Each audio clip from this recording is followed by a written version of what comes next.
ಪ್ರಯಾಗ್ರಾಜ್ನಲ್ಲಿ ನಡೆಯುತ್ತಿರುವ ಮಹಾಕುಂಭಮೇಳಕ್ಕೆ ಕೋಟ್ಯಾಂತರ ಭಕ್ತರು ಆಗಮಿಸಿದ್ದಾರೆ.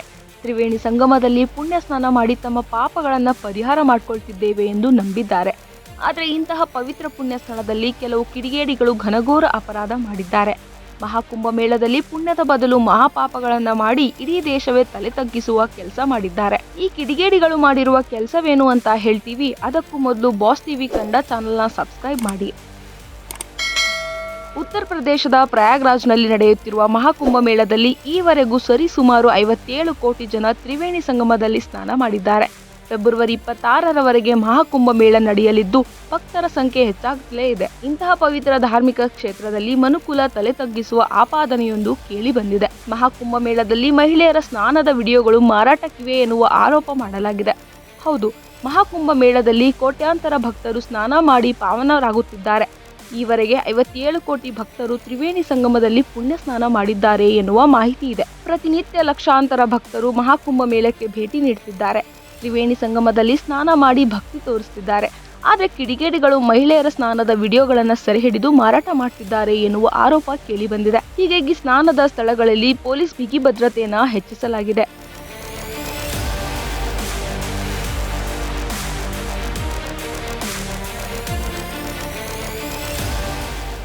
ಇನ್ನು ಸಾಮಾಜಿಕ ಮಾಧ್ಯಮ ಮೇಲ್ವಿಚಾರಣಾ ತಂಡ ಈ ವಿಡಿಯೋ ಹಾಗೂ ಫೋಟೋಗಳನ್ನು ಪತ್ತೆ ಹಚ್ಚಿದ್ದು ಕೋತ್ವಾಲಿ ಕುಂಭಮೇಳ ಪೊಲೀಸ್ ಠಾಣೆಯಲ್ಲಿ ಪ್ರಕರಣಗಳನ್ನು ದಾಖಲಿಸಲಾಗಿದೆ. ಫೆಬ್ರವರಿ 17ರಂದು ಮಹಿಳಾ ಯಾತ್ರಿಕರ ಅನುಚಿತ ವಿಡಿಯೋಗಳನ್ನು ಪೋಸ್ಟ್ ಮಾಡಿದ ಆರೋಪದ ಮೇಲೆ ಇನ್ಸ್ಟಾಗ್ರಾಂ ಖಾತೆಯ ವಿರುದ್ಧ ಪ್ರಕರಣ ದಾಖಲಿಸಲಾಗಿದೆ. ಜೊತೆಗೆ ತಪ್ಪಿತಸ್ಥರ ವಿರುದ್ಧ ಕಾನೂನು ಕ್ರಮಗಳನ್ನು ಪ್ರಾರಂಭಿಸಲಾಗಿದೆ. ಖಾತೆ ನಿರ್ವಾಹಕರನ್ನು ಗುರುತಿಸಲು ಇನ್ಸ್ಟಾಗ್ರಾಂ ಅನ್ನು ಹೊಂದಿರುವ ಮತ್ತು ನಿರ್ವಹಿಸುವ ತಂತ್ರಜ್ಞಾನ ಸಮೂಹವಾದ ಮೆಟಾದಿಂದ ಮಾಹಿತಿ ಕೋರಲಾಗಿದೆ.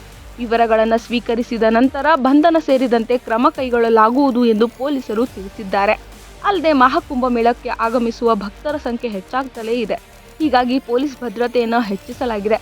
ಪೊಲೀಸರ ತಂಡಗಳು ಬೋಟ್ಗಳ ಮೂಲಕ ನಿರಂತರವಾಗಿ ಗಂಗಾ ನದಿಯಲ್ಲಿ ಗಸ್ತು ಹೊಡೆಯುತ್ತಿವೆ. ಯಾವುದೇ ಆಘಾತಕಾರಿ ಘಟನೆ ಸಂಭವಿಸಿದರೂ ಕೂಡ ತಕ್ಷಣ ಕಾರ್ಯಪ್ರವೃತ್ತರಾಗಲು ಸಜ್ಜಾಗಿದ್ದಾರೆ.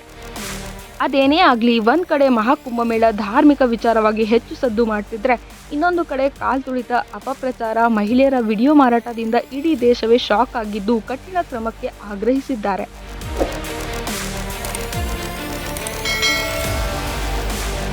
Bureau report, boss TV Kannada. Latest ಹಾಗೂ ಇಂಟ್ರೆಸ್ಟಿಂಗ್ ಸುದ್ದಿಗಳಿಗಾಗಿ ಬಾಸ್ ಟಿವಿ ಕನ್ನಡ ಚಾನೆಲ್ನ ಸಬ್ಸ್ಕ್ರೈಬ್ ಮಾಡಿ. ಹಾಗೆಯೇ ಬೆಲ್ ಐಕಾನ್ ಪ್ರೆಸ್ ಮಾಡಿ. ಇದರ ಜೊತೆಗೆ ಫೇಸ್ಬುಕ್, ಇನ್ಸ್ಟಾಗ್ರಾಮ್, ಎಕ್ಸ್ನಲ್ಲೂ ಮಿಸ್ ಮಾಡದೆ ಫಾಲೋ ಮಾಡಿ.